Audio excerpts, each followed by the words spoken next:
whitetail season is a constant swing of ups and downs, just like a roller coaster ride. If there's one thing I've learned in my years of hunting mature whitetails, success is sometimes not based on the kill or even the encounter, but how you respond to the lows in the ride. Hunting is as much of a personal mental battle as it is a battle to outsmart the whitetail itself. After countless number of early season encounters for myself and Uriah, we were growing frustrated and impatient. Things were looking up when Uriah harvested Trey, one of our 2 top hit list bucks, on November 4th, and Mark Helmer shot another awesome deer on November 5th. It was an indication that things were really heating up. Going into the evening of November 6th, I was really excited to try a new spot on the neighboring lease in hopes of seeing BLT or K2. K2 was a deer we had never seen on the hoof until we leased the property next door, and Mark had missed him a week ago on October 30th.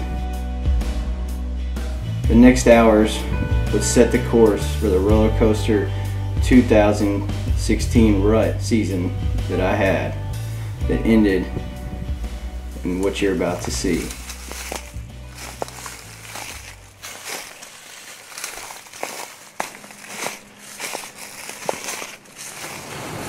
Back out, evening of November 6th. We're changing it up. We're going to a spot nobody's hunted.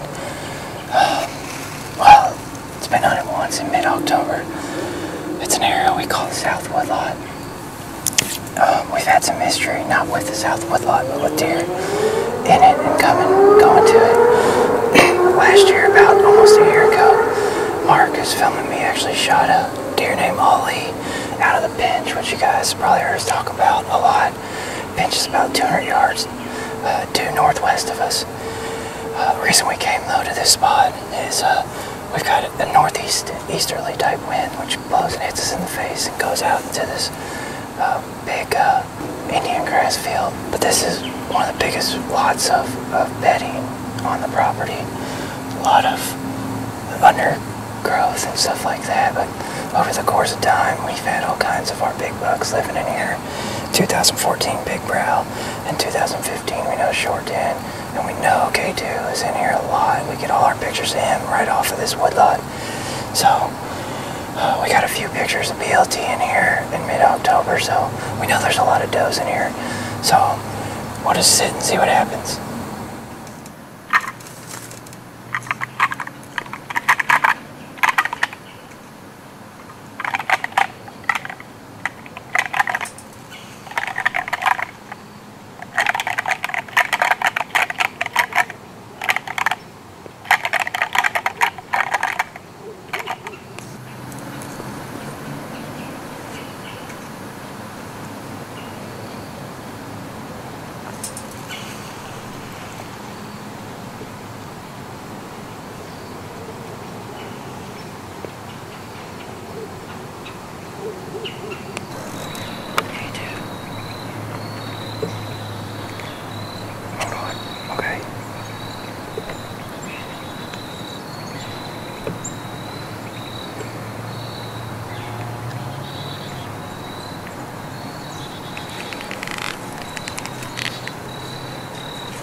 I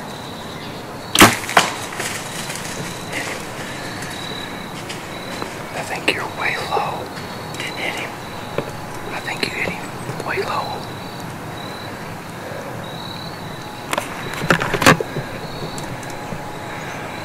We're gonna have to. I think he ran over there and stopped. We just reviewed the footage and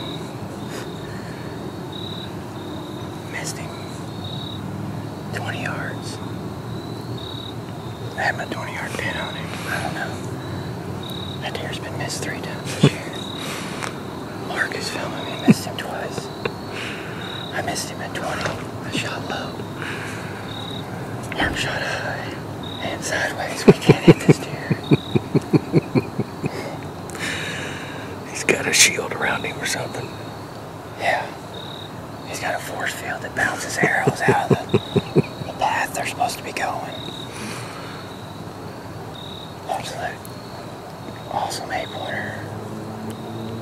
I just blew it.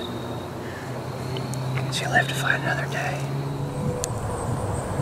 Alright, it's the next day. The last interview you guys got from me was that I clean missed K2, and that's not the case. However, we're not real confident that it's not much more than a flesh wound, but we're also not confident that I didn't hit his guts. This arrow, I don't know how I didn't notice it, but it's got a lot more blood or whatever on the fletching than we thought it originally did. So we're gonna sneak in here and look for this deer, see if hopefully he's dead. I'm not super confident, but who knows, maybe we can jump him up, get another shot at him.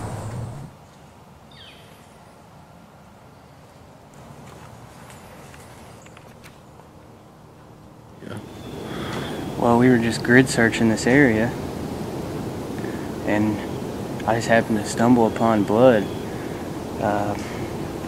I don't know if we just jumped this deer.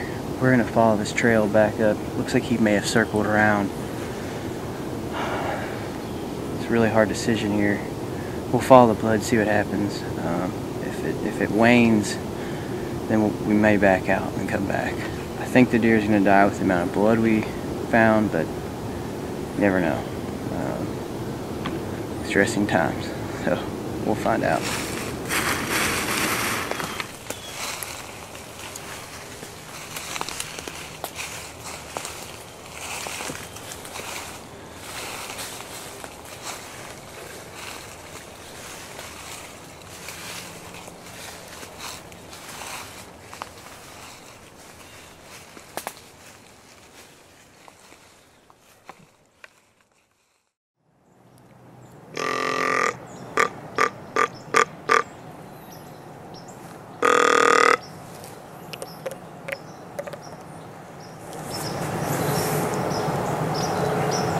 It's November 12th, opening morning of gun season. And I had a gun. I don't think I've shot a deer with a gun since 2012. But I've got a 9-month-old at home. And I just gotta get this deer season wrapped up. But I pretty much got 2 more days in November to hunt. Maybe a couple half days here and there, but if not, it's on to late season. So, it's really cold, no wind. I can see my breath rising. So, frosty out. Journey continues. Hopefully a big mature buck comes in here. We've already had a couple encounters with a good deer in this meadow. We call this stand the meadow, so hopefully same thing happens today.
Huntsville. That's a good deer. I seen him in my scope.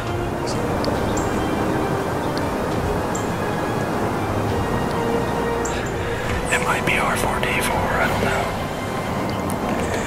Well, that was quick this morning. That was I think that was a deer that Brad might have seen yesterday. We don't know that deer. He looked like he was a clean 11. Looked really good to me. So for me, that couldn't worked out more perfect. I really did not want to shoot BLT with a gun. Obviously, he's a hard deer to pass, but man, I've just had a tough season. It's all by my own doing, but I missed K2, and I've really lost confidence with the bow. No excuse, but I'm just getting weary, so I decided to take the gun out. I'm kind of glad I did, but man, it's been a long journey, and it's pretty cool. You know, we do all this management on these deer, and you know, I think I just ended up shooting a deer we don't know, and on this farm that's pretty crazy, but that's also pretty cool. So I'm gonna settle down. It was a interesting event for sure. So.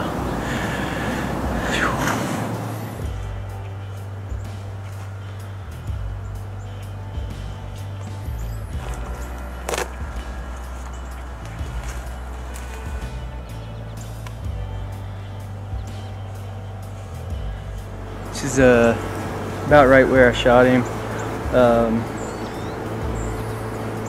I think I boiled him pretty good from the footage. We're gonna look for blood. We're pretty sure we saw him crash over the creek. So. Oh, there he is. Oh yeah. He's straight in front of us. He didn't go far at all. Now we gotta figure out how we're gonna get him, because it's a little deep right there, and it's 35 degrees, and I'm not getting my feet wet, so we're gonna have to back the side-by-side in here and I guess get him off on the other end.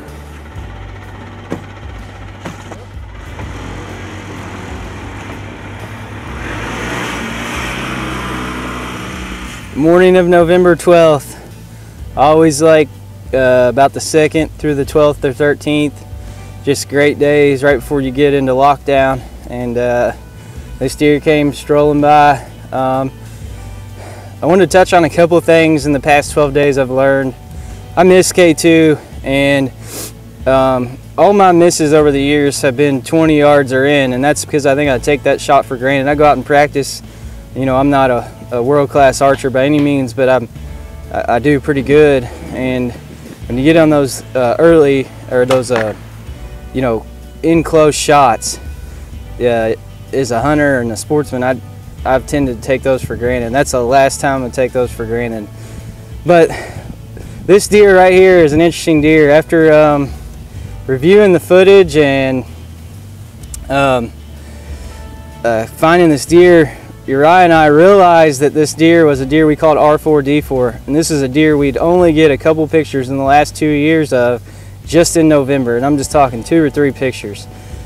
So that tells us that he was probably living on an outer edge of our farm, probably had very small home range, and then in the rut he expanded that range a little bit. Brad Davidson actually saw this deer yesterday out of the same stand I shot him, and then saw him with a doe.